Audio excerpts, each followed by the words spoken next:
Hello guys, you're welcome back to my channel. If you're new here, my name is Abimbola. Thank you so much for tuning in, and if you're a returning subscriber, thank you for coming back again.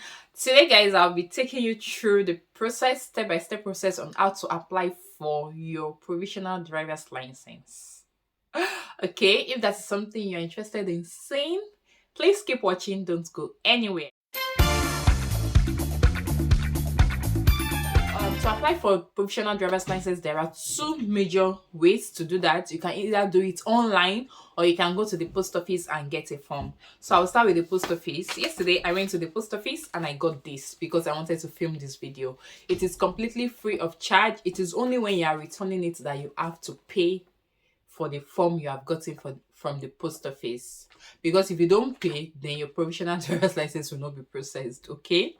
So you can just walk into the post office, tell them that you need, I've already gotten my professional driver's license. So, but for the sake of this video, just walk into the post office and talk to them that you want to, apply for your professional driver's license and you are going to get this.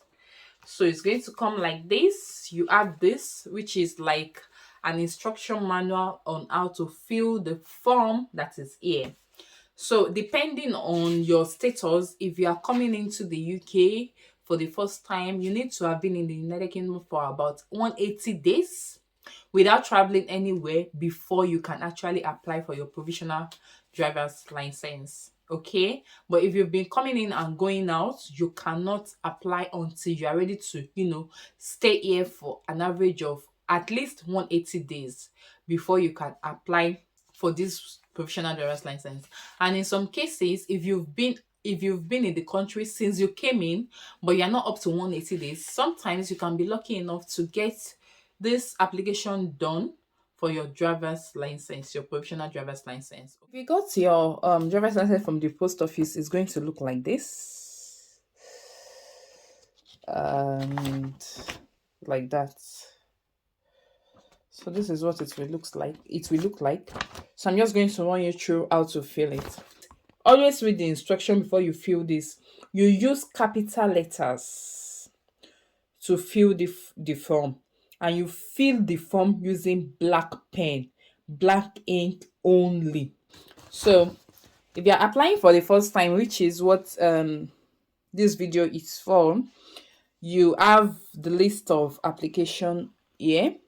So what you're supposed to do is you have to tick this first line, you tick it here.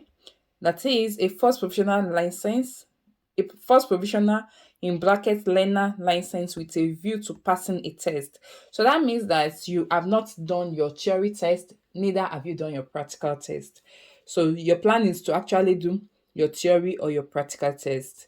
Okay, because you will need a number on the provisional driver's license that is being provided to you to actually book your theory and your practical test. So what you want to do is you want to tick this one because it is what is applicable to you. So if you have previously held an EU license or it has been withdrawn, suspended, cancelled, please state which country.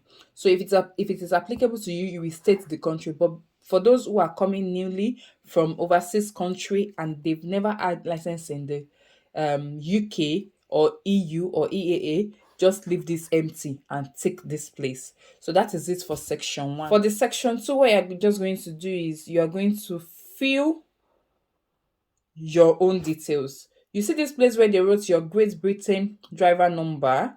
If you know it, you don't know it, you have no knowledge of it because you're applying for the first time. So you leave it blank and empty. So you come here, you tick which title is applicable to you. Are you Mr.? Are you Mrs.? Miss?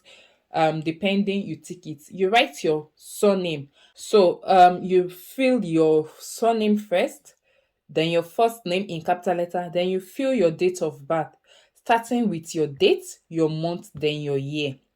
Then you fill your full address, your house number, your whether is the street name and the town as well as the county. Then you write your postcode in the box provided. You fill in your full number, your mobile number, and your email address, which are both optional, but I will advise that you fill it as well. So if you've changed your address at any point in the United Kingdom, you have to fill it here. That is if you have had a previous license. But because you've not had a previous license, just leave it blank. Then you move on to write the country you were born in. So you write your home country in the space provided below. And if you have lived in the UK or in another country in the last 12 months, you mention. So let's say that you've been in maybe United States of America in the past 12 months before you now came to the UK, you have to indicate it here. Okay? Then you write the date you entered into the UK to live. You write it here. The day you entered into the UK to start your that initiated your residence your residency in the UK, you have to indicate it here. Then the next thing is they're going to ask you some questions about your eyesight. So if you've had any challenge with your eyesight, or maybe you wear glasses, you tick as it is applicable to you. So if you wear glasses or lenses to meet the standard, maybe you can't see far distances if you don't have your glasses on, you tick whether it's a yes or a no. Then the eyesight for driving, can you meet it? You tick whether it's a yes or a no, which is the same if if you use glasses. Then do you want all your details that you've registered above, do you want it indicated for organ donations with NHS? Whether yes or whether no, you have to indicate it as well. You turn the page over, section 4. So have you ever had any illness or suffered from any of the conditions below? So you tick whichever is applicable to you. Diabetes, are you on insulin? Whether is yes. If it's a yes, you put an asterisk in the box. Okay. If it's epilepsy, you put an asterisk. If it's any other condition that affects you in any of the list here, you put an asterisk in the box. If it is not applicable to you, please tick no up here. But if any of it is applicable to you, you tick yes. If you've ticked yes here, whichever is applicable among the list that has been, among what has been listed here, please put an asterisk in the box right in front of it. Your section 5 is just to prove your identity. And what you need is your passport number.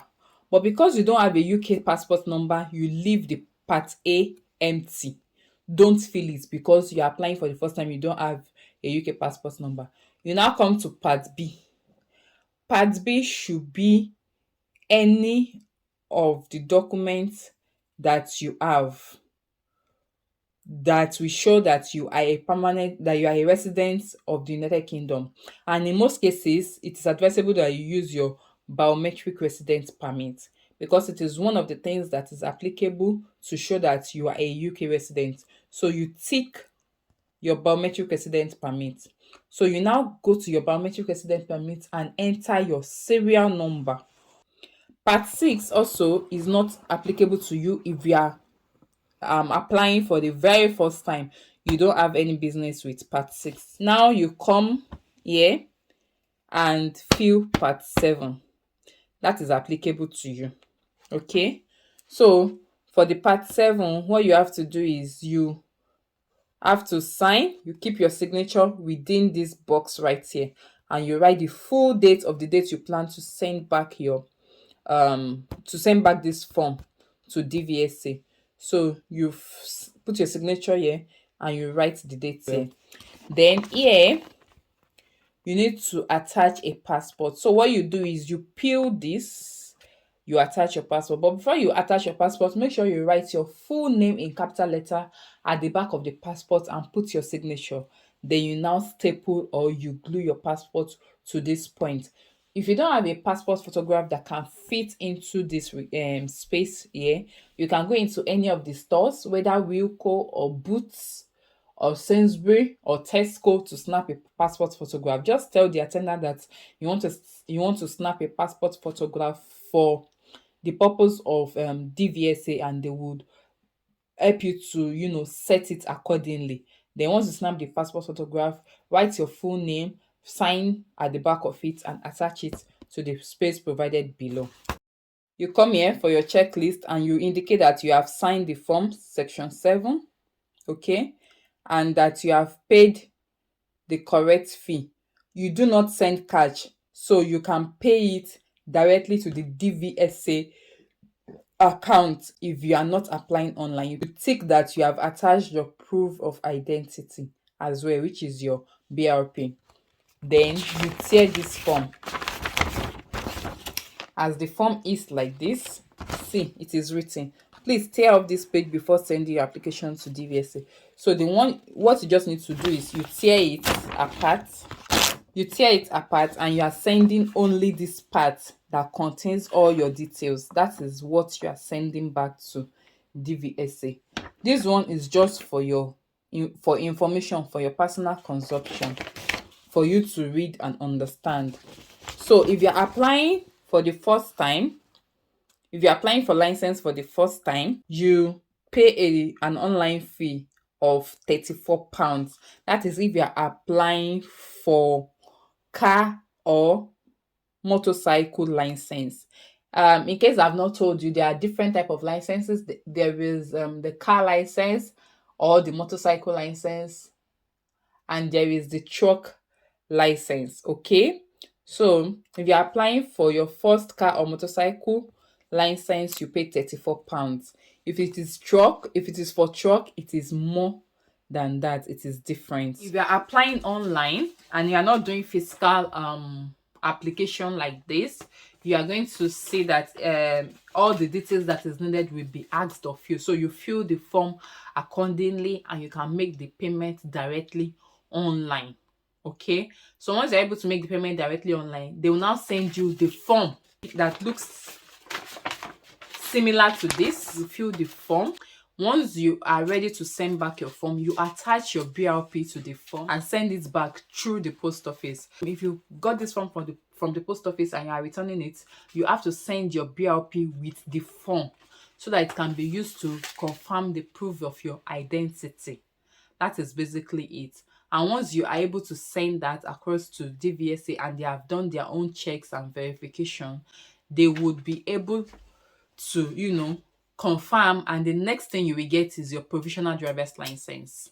Your provisional driver's license may not come with your BRP. It is nothing to worry about. Be confident that they will send in your BRP afterwards. It could be like a week later or 2 weeks later, but your BRP is going to come back afterwards. It may not come with your provisional driver's license. And once you get that, try your best to book for your theory test date immediately. As soon as you can, book your theory test date and start preparing towards it. There are 2 different applications that you can use to prepare for your theory test. You can download it from Google Play Store or Apple Store at the cost of £5 only. So you need either of those. You don't have to buy the 2 because they have about the same content. So I'll also insert the picture here so that you have an idea of what you should download. And once you pass your theory test, the next thing you want to do is you want to start preparing for your practical test, because once you've passed your theory test, you must pass your practical test within 2 years of passing your theory test. If you don't write it within 2 years, before you know it, you will have to write the theory test all over again. Okay, and the truth is, getting a date for practical test can be very, very tough. It can be very, very serious. So as soon as you pass your theory test, book your practical test and start taking practical lessons so that you will be well prepared and you will be able to pass your practical test once and for all. It can be very, very tough passing the theory test itself. I wrote my theory test and I knew what I experienced, especially for the hazard perception. There are 2 types. If you want me to go into details of theory and practical test, let me know in the comment section and I will come here and explain to you everything you should expect and every details of what you need to know about both tests. Okay, I don't want this video to be too long, but I hope you really find it helpful on how to fill your driver's license form. You can just walk up to your post office, pick up the form, fill it, make payments, and you return it with your BRP, and you are waiting for your provisional driver's license. You book your theory test and from there you start making progress. Okay, if this video has been very helpful, please hit the like button and let me know your thoughts in the comment section. Share, to those you think they might have need of it. And subscribe if you haven't. Subscribe to this channel because I bring a lot of content about life in the UK, living in the UK, nursing in the UK, settlements in the UK, and some other little snippets of my own personal lifestyle. All right, I'll see you in my next video. Till then, stay safe and stay blessed. Bye.